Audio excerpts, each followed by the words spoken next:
Hello guys, kumusta kayo? At ngayon nandito ulit tayo sa ating kalabasahan, no? Dito sa ating lakatanan, yung ilalim ng lakatanan, tinamnan natin ng kalabasa.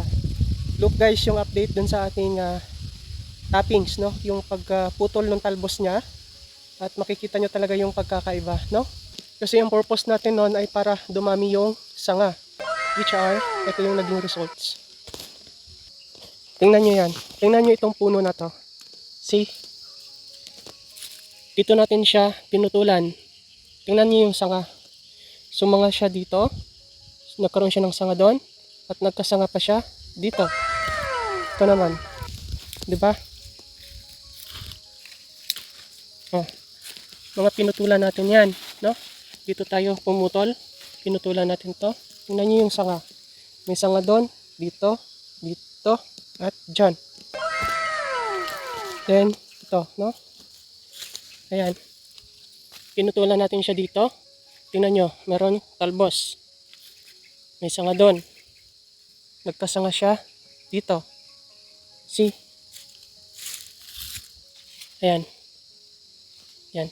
So, yan guys, yung mga pinagsangahan niya, ayan ay huhukayan ko, i-cultivate ko at tatambakan ko yung puno. Tapos, applyan ulit natin ng abono, no? Ammonium. Para bumerde siya at yung mga stalks niya, yung mga stems niya ay bumintog.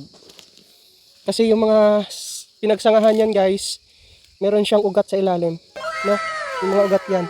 At saka ang kalabasa, basta gumapang yan sa lupa, sumayad sa lupa yung katawan yan, yan ay nagkakaroon ng ugat.